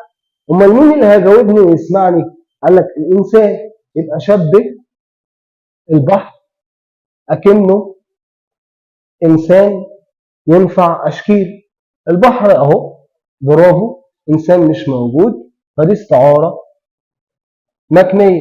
برضه لما يجي يقول لي فيجيبني برياحه الهوجاء، برضه شبه البحر أكنه إنسان بيجاوب.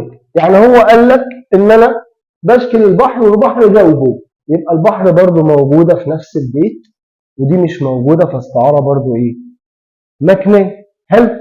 طيب تعال نشوف واحدة كمان. فيجيبني برياحه الهوجاء تاو على صخر أصم، وليت لي قلبا كهذه الصخرة الصماء. طيب قال لي دلوقتي قلبا كهذه الصخرة أهو. يبقى قلبا، يعني أنا بقول لك يا ريت كان عندي قلب زي الصخرة دي، يعني يا ريت كان عندي قلب زي الصخرة دي. يبقى شبه قلبه بالإيه؟ بالصخرة. يبقى شبه القلب بالإيه؟ بالصخرة. طيب شوف لي بقى اللي موجود واللي مش موجود. القلب أهو، الصخرة اهي، الاثنين موجودين، فهقول له تشبيه. حلو كده؟ طيب بعد كده تاول على صخر أصم وليت لي قلبا كهذه الصخرة الصماء ينتابها موج كموج مكاره. ينتابها موج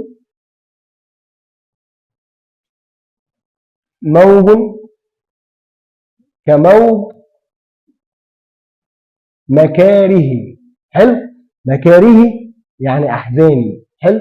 الأحزان اللي جواه أو الحاجات اللي هو حاسس إيه؟ حاسس بيها. أنا بقول لك موج زي موج أحزاني، موج زي موج أحزاني. يبقى شبه المكاره بالإيه؟ بالموج أهو. بص بقى، المكاره موجودة الموج موجودة يبقى ده تشبيه. فاكر زمان في التشبيه وانت بتدرسه في سنة أولى كان في عندك أدوات التشبيه اللي هي الكاف ومثل وتشبه. يعني كان بيجي يقول لك مثلا الجندي كالأسد أو الفتاة كالقمر، صح؟ الكاف اللي كانت بتيجي كتير دي اسمها أدوات تشبيه.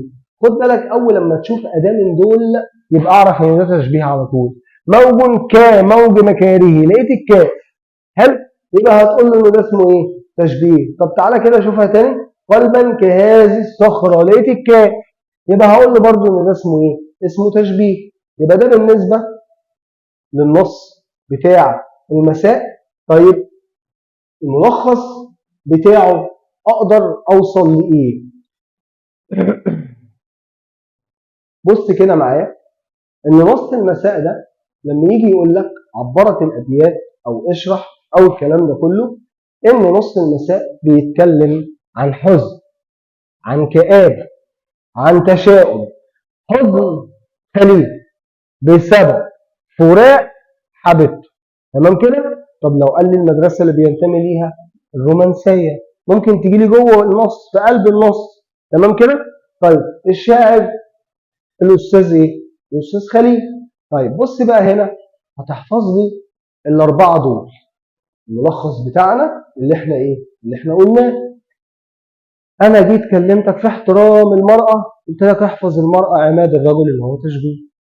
طيب جيت كلمتك في لك أنت الولاء يا مصر، قلت لك كله استعارة مكنية. قلت لك دلوقتي في جيش مصر هتحفظ لي اثنين، الملائكة واجناد وهم رايحين مصر، الباقي استعاره مكنيه. طيب نص المساء هتحفظ لي كلمه غربه ان هي استعاره تصريحيه، صح كده؟ هتحفظ لي كلمه النيران ان هي استعاره تصريحيه. هتحفظ لي قلبا كهذه الصخره وموج كموج مكاره ان هم تشبيه. حفظت لي الاربعه دول يا باشا. اي حاجه ثانيه استعاره مكنيه. سهل. يبقى النص كله بيكلمك ان هو حزين مكتئب متشائم بسبب فراق ايه؟ حبيبته. تمام؟ طب لو كلمنا على البلاغه، ما الجمال، ما اللون البياني، ها. لو جالي غربه هقول له استعاره تصريحيه. جالي النيران هقول له استعاره تصريحيه. قلبا بهذه الصخره تشبيه. موقع موضع مكانه تشبيه. لو جالي واحده ثانيه غيرهم، ما الجمال في اي حاجه غيرهم، استعاره ايه؟ مكنيه. وهكذا. الدنيا سهله والدنيا جميله ومحدش ايه؟ ومحدش يخاف. بص بقى كده، تعال نشوف اللي بعده بيكلمك عن ايه. عندك نص عصفور الجنة. اللي عايزك تعرفه عصفور الجنة ان انا اللي كتبه عبد الرحمن شكري. عبد الرحمن شكري ينتمي لمدرسة اسمها مدرسة الديوان. حلو. يبقى ينتمي لمدرسة اسمها مدرسة الايه؟ الديوان. تمام. طيب برضو عبد الرحمن شكري حزن، كآبة، تشاؤم اهو. رواد مدرسة الديوان حبوا خليل مطران، اتأثروا بالنزعة الرومانسية اللي عند خليل مطران، فبرضه كانوا بيكتبوا عن حزن وكآبة وتشاؤم. سيطرت روح الحزن حتى وصلت إلى الإيه؟ التشاؤم. الأستاذ عبد الرحمن شكري كان برضه بيحب واحدة وسابته، فكان حزين بسبب فراق حبيبته، فكان مكتئب بسبب فراق حبيبته، فكان متشائم بسبب فراق إيه؟ حبيبته، وهكذا. عرفت الدنيا بتمشي إزاي؟ بس أنا عندي حاجة معينة، الفرق ما بين المساء وعصفور الجنة إن المساء عاطفي رومانسي، يعني بيتكلم بالعاطفة، إنما الديوان برضه عاطفي رومانسي بس بيتكلم بالعقل. يبقى هنا غلبت العاطفة في الرومانسية في المساء، إنما هنا غلبت العقل على الإيه؟ العاطفة. ده في الديوان اللي هو في عصفور الإيه؟ الجنة. لو قال لي الفرق ما بين الاثنين، ده عاطفي بيتكلم بالعاطفة وده بيتكلم بالعقل.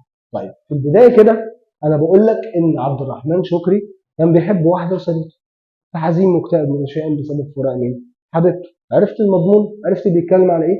تعال نشوف بقى النص. يا طائر الفردوس قلبي لك بستان، يعني بيخاطب حبيبته، يعني بيقول لك يا طائر الفردوس. هو قال لك ان حبيبتي دي طائر الفردوس، هو بيكلمها، تمام؟ قلبي لك بستان، ده انا قلبي ليكي جنينه، ازاي تسيبي مكان زي ده وايه وتمشي؟ طبعا ده حزين، فبيتكلم بالاسلوب ده. اعتبر ان هو واقف قدامك وبيكلمك.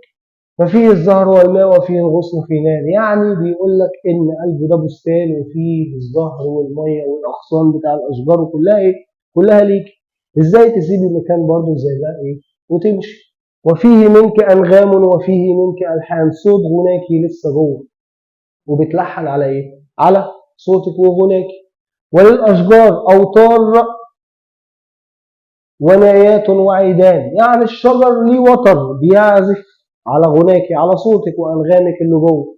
ونايات، الناي وعيدان، كل دي الات عزف موجوده بتعزف على الانغام بتاعتك. بعد كده الا يا طائر الفردوس ان الدهر الوان، يعني بيقول لها يا طائر الفردوس اللي هي حبيبته، الزمن بيتغير، يعني خدي بالك الزمن بيتغير وممكن يغدر باي حد. هل يبقى بيحذرها منين؟ من تغيرات او تقلبات مين؟ الزمن. وان بعدك الحسن فثوب الحسن خلقان، يعني الحسن يعني الجمال، يعني بيقول لها الزمن غدار بيتغير، يعني لو الجمال ده راح منك، وان بعدك الحسن فثوب الحسن خلقان، يعني هيجي لك يوم والجمال ده يروح ايه؟ منك. انت دلوقتي حلو، ممكن بعد سنه 2 3 10 تعجزي، شكلك يبقى ايه؟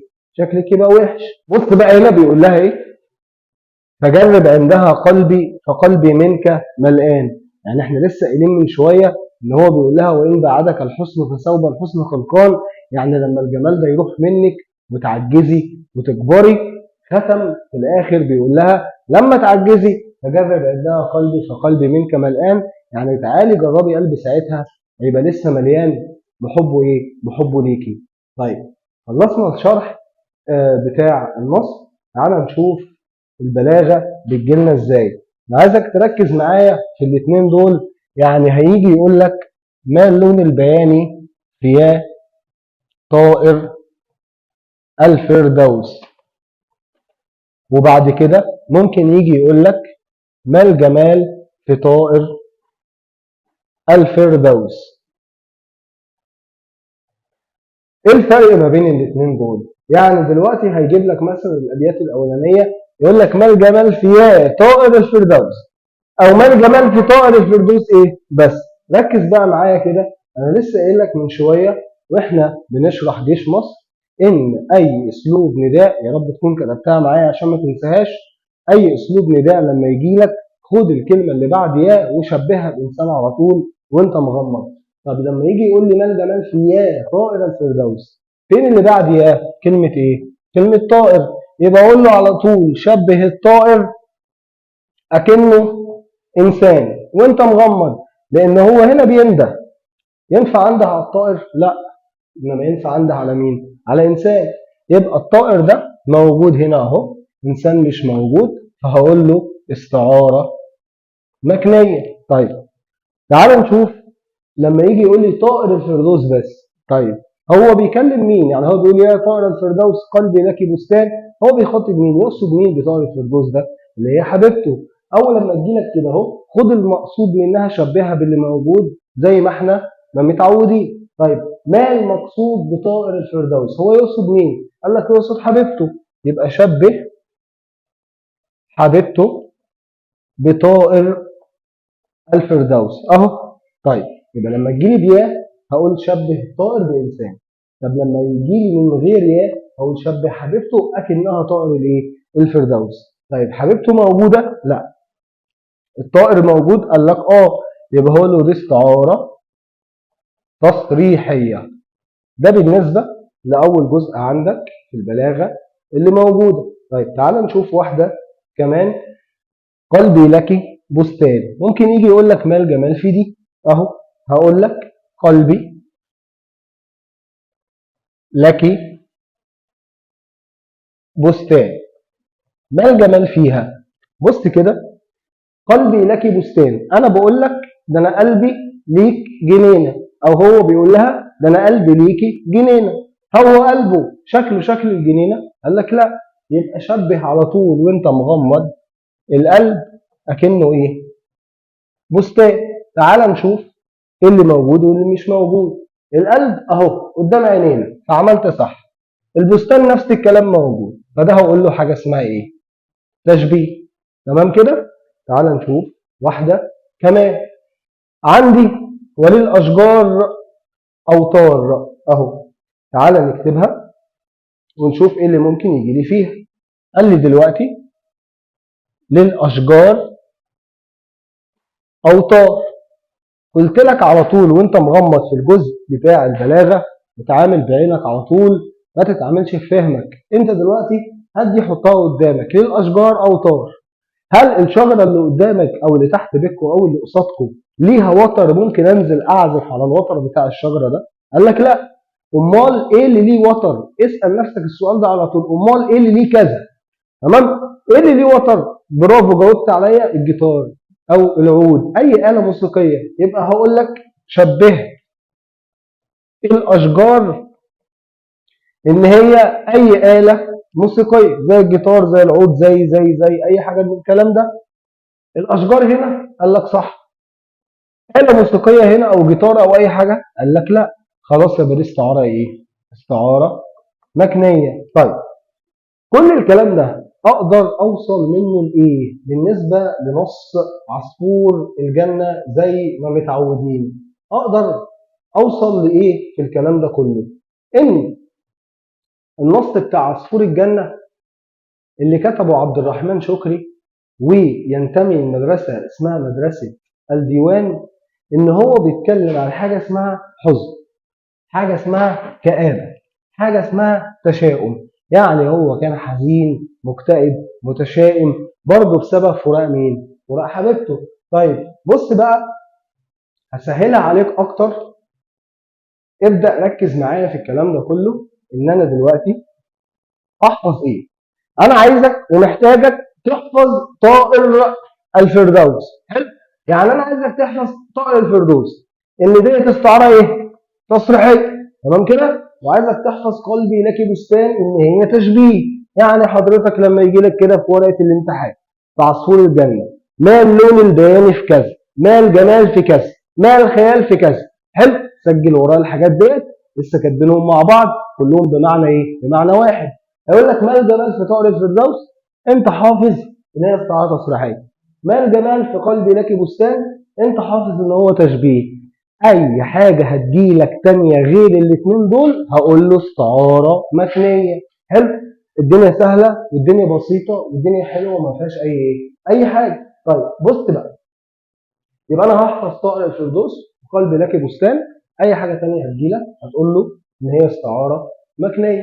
طيب تعالى بقى نشوف النص اللي بعده اسمه نص العودة. قلت لك وعودتك ان من العنوان لازم تبقى عارف المضمون او هو بيتكلم عن ايه. العودة يعني واحد رجع لقى حاجة معينة، صح كده؟ طيب بص بقى.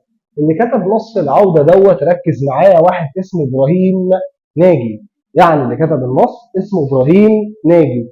النص ده بينتمي لمدرسة اسمها مدرسة أبولو. حلو كده؟ برضه نفس الكلام، أنا هرجع وأقول لك إن النص ده بيتكلم على حزن، على كآبة، على حاجة اسمها تشاؤم. أنا جايب لك الحاجات السهلة اللي أنت المفروض تذاكرها ومضمونة 100% في الامتحان. طب تعالى نتكلم مع بعض في القصة بتاعته. الأستاذ إبراهيم ناجي كان بيحب واحدة وسابته، عشان تعرفوا أنتوا بتعملوا إيه فين. الأستاذ إبراهيم ناجي كان بيحب واحدة وسابته، فقعد حزين مكتئب متشائم بسبب فراق ايه؟ حبيبته. يبقى النص كله اصلا مضمونه بيتكلم عن ايه؟ شده حزن ابراهيم ناجي بسبب فراق حبيبته، شده كآبه ابراهيم ناجي بسبب فراق حبيبته، شده تشاؤم ابراهيم ناجي بسبب فراق حبيبته. يبقى لما يجي يكلمني على الشرح او عباره الابيات او غني معايا كده، هتقول ايه؟ شده حزن ابراهيم ناجي بسبب فراق حبيبته، او شده كآبه ابراهيم ناجي بسبب فراق حبيبته، او شده تشاؤم ابراهيم ناجي بسبب فراق حبيبته. بص كده بدايتك بتقول لك ايه؟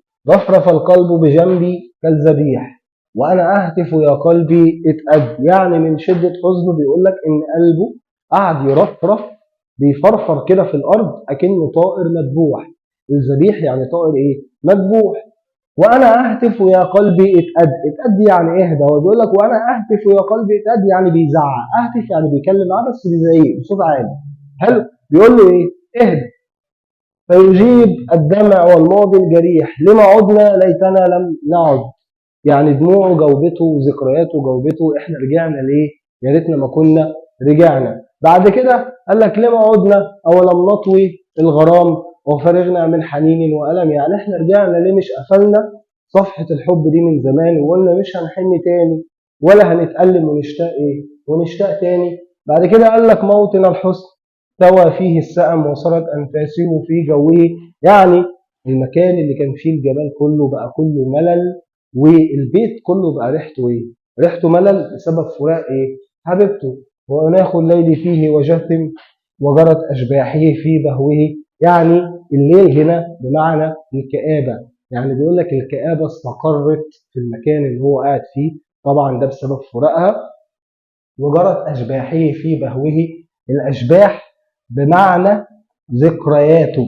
حلو. يعني ممكن يجي يقول لك ما المقصود بكلمة أشباحه؟ دي المقصود بها ذكرياته. البهو يعني الركن. يعني هو بيقول لك إن هو كان قاعد وذكرياته بتجري إيه؟ بتجري قدامه، شايف ذكرياته عمالة تجري إيه؟ قدامه في الأركان بتاع الأوضة اللي كان فيها. وبعد كده ختم وقال وانا اسمع اقدام الزمن وخطى الوحده فوق الدرج. يعني سامع الزمن، يعني هيعيش حياته اللي جايه في حزن وهيعيش حياته اللي جايه فين؟ في وحده. طبعا ده بيدل على شده حزنه وكآبته وتشاؤمه زي ما قلنا. طيب تعالى نتكلم على جزء معين موجود في النص ده. بص كده، اول حاجه هيقول لك وعايزك تركز فيها قوي، هيقول لك ما الجمال في رفرف القلب ويسكت. تمام. وهيجي يقول لك رفرف القلب كالذبيح. اهو في الحاله دي هعمل ايه وفي الحاله دي هعمل ايه؟ ممكن يجيبها لك كده ويسكت، ممكن يجيبها لك كده ويسكت. طبعا المفروض ان احنا دي لسه قايلينها من شويه وكلكم المفروض تبقوا فاكرينها. طب رفرف القلب، انت قيس الكلام ده بعينك. هو القلب بيرفرف؟ لا. امال مين اللي تعرف تشوفه بيرفرف؟ الطائر، صح؟ انزل بالترجمه، يبقى هتقول له شبه القلب اكنه ايه؟ اكنه طائر بيرفرف. بس كده. القلب هنا اهو، صح. طائر هنا لا، مش موجود قدامك هنا اهو، مش موجود، فغلط. فدي استعاره مكنيه. طب تعالى بقى هنا، انا جيت كلمتك في معلومه، لو لقيت الكاف قول له ان هو تشبيه على طول. طيب بص برضه هقول لك رفرف القلب بجنبي كالذبيح. القلب ما بيرفرفش، الطائر اللي بيرفرف. يبقى شبه برضه القلب اكنه ايه؟ اكنه طائر. طب ركز معايا كده، القلب فين؟ اهو. عملت صح. طائر فين؟ الذبيح دي اللي هي الطائر، صح؟ هو بيقول لك ان قلبه بيرفرف زي الطائر المذبوح، يبقى شبه قلبه بالطائر المذبوح اللي هو ده، فده موجود اهو، صح. فالاثنين موجودين، فهقول له ايه؟ تشبيه. حلو. يبقى لو قال لي رفرف القلب وسكت، استعاره مكنيه. لو جابها لي كلها هتلاحظ ان الكاف موجوده اللي احنا قلناها، هنقول ان هو ايه؟ ان هو تشبيه. طب تعالى نشوف واحده كمان. رفرف القلب بجنبي كالذبيح وانا اهتف يا قلبي اتأد. طب قال لك ما الجمال في يا قلبي اهو. طيب انا لسه قايل لك من شويه اسلوبني ده خلاص يبقى شبه القلب اكنه ايه؟ انسان على طول. اللي بعد ياخده ويقول شبهه بايه؟ بانسان. القلب موجود، انسان مش موجود، فاقول له دي استعاره ايه؟ استعاره مكنيه. تعال نشوف واحده كمان. فيجيب الدمع والماضي الجريح لما عدنا ليتنا لم نعد. هيقول لك دلوقتي ما الجمال في فيجيب الدمع اهو. الدموع جاوبته، دموعه جاوبته. ينفع تشوف دموعك بتجاوبك؟ لا. امال مين اللي هيجاوبك؟ انسان. يبقى شبه الدمع اكنه ايه؟ اكنه انسان اهو. طيب الدموع هنا صح، انسان مش موجوده، فهقول له استعاره مكنيه. طيب تعالى بينا نشوف واحده كمان. طيب بص هنا، لو لفينا كده في النص اللي موجود هنلاقي موطن الحسن. طيب هيقول لك ما الجمال في موطن الحسن. هو يقصد مين؟ انا قلت لك دلوقتي خد المقصود شبهها باللي موجود عندك. قلت لك كلمه من شويه تسجلها ورايا، ان خد المقصود منها شبهها باللي موجود عندك. هو يقصد مين؟ قال لك يقصد حبيبته، صح؟ يبقى ما المقصود بموطن الايه؟ الحسن اللي هي مين؟ حبيبته. خد المقصود منها اكتبها لي في الاول، اللي هي حبيبته. حلو.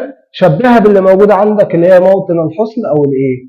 او الوطن او الموطن. تمام كده؟ بعد كده دي هنا ما لقيتهاش، خلاص اعمل عليها غلط. دي هنا اهي موطن، دي اللي هي الوطن، صح.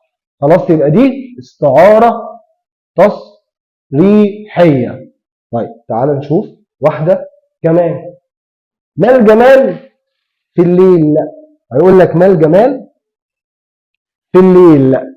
هو معنى الليل هنا ايه؟ بص، هو بيقول لك ان الليل استقر. هو ما يقصدش بيها الليل اللي هو الليل، هو يقصد بيها الكآبة. يعني هو بيقول لك ان الكآبة استقرت فين؟ في البيت. طيب فين الحاجة الحقيقية؟ احنا متعودين ان الحاجة الحقيقية اللي بتيجي فين؟ في الاول. ولما بيخش البيت بيلاقيه مليل ولا بيلاقيه كئيب؟ جاوبت عليا ان هو بيلاقيه كئيب. يبقى شبه الكآبة أكنها إيه؟ أكنها ليل. برافو. الكآبة هنا لا مش شايفها فعملت عليها غلط خلاص. الليل أهو في وشي، عملت صح. فدي استعارة تصريحية. طب معلش آخر واحدة، تعال نشوف واحدة كمان عشان يبقى المعلومة أكيدة معانا. وجرت أشباحي أهو، جرت أشباحه. حلو. أنا جيت قلت لك من شوية إن أشباحه دي بمعنى ذكرياته، يعني ذكرياته بتجري قدامه. أنت جاوبت عليا خلاص إن الذكريات ما بتجريش، الطفل اللي بيجري أو الإنسان اللي بيجري أو شخص. يبقى هتقول شبه أشباحه اللي هي ذكرياته أكنها إيه؟ إنسان أو شخص أهو. الأشباح أهي صح، إنسان مش لاقيها، فهقول له استعارة مكنية. طيب تعالى ناخد واحدة كمان أخيرة نأكد بيها أكتر مع بعض. وخطى الوحدة فوق الدرج. أنا بقول لك خطى الوحدة أهو. تمام. عايز أقول ما الجمال اللي فيها وما اللون البياني؟ خطوات الوحدة. أنت رديت عليا خلاص، الوحدة ملهاش إيه؟ ملهاش خطوات. الإنسان اللي ليه خطوات. يبقى شبه الوحدة أكنه إنسان، أكنها إنسان ليها خطوات. الوحدة موجودة، إنسان لأ، فدي استعارة ايه؟ مكنية. يبقى ده كل كلامي على النص بتاع العودة. طيب زي ما عودتك لازما اوريك الملخص بتاعه اللي انت المفروض يعرفك هتعمل فيه ايه.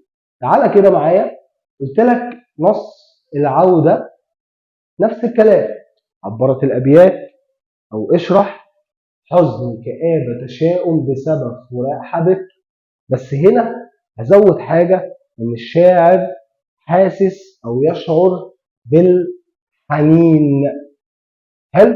يبقى واحد عمال بيحكي عن اللي كان بيحصل له زمان، وواحد عمال بيحكي عن واحدة، واحد بيحكي وبيتكلم عن واحدة معينة اللي هي حبيبته، يبقى كان حاسس بحنين ايه؟ بحنين ليها. طيب عايزك تركز معايا بقى في البلاغة اللي موجودة اللي هتجيلك اهو. بص كده ركز معايا. اول حاجة عايزك احفظ لي رفرف القلب كالذبيح، ان هي تشبيه. في مشكله كده معايا؟ كتبتها ورايا؟ طب بص بقى اللي بعدها، عايزك تحفظ موطن الحزن ان هو استعاره تصريحيه. طيب كتبت دي كمان، تعالى اكتب دي كمان ورايا. الليل ان هي استعاره تصريحيه. هم الثلاثه دول احفظهم، ان دي تشبيه لما تجي لك كامله تشبيه، ودي تصريحيه ودي تصريحيه. انا بقول لك اي حاجه تانية تجيلك غير دول، ما اللون البياني في اي حاجه غير دول استعاره ايه؟ مكنيه. تمام؟ يبقى لما يجي لك ما الجمال في ده تشبيه، ما الجمال في ده تصريحيه، ما الجمال في ده تصريحيه، اي حاجه غيرهم استعاره ايه؟ استعاره مكنيه. الدنيا سهله وبسيطه، وما حدش يخاف من النصوص. الدنيا سهله وجميله، واحنا لخصناهم في اقل من 3 دقائق مع بعض. يعني لو انت كتبت ورايا الكلام ده، النصوص بالنسبه لك 100 100، ما تخافش ايه؟ ما تخافش منها. طيب كده احنا خلصنا شرح النصوص اللي موجوده معانا واللي احنا متفقين عليها في اول الفيديو. مش عايز حد يقلق، مش عايز حد يخاف.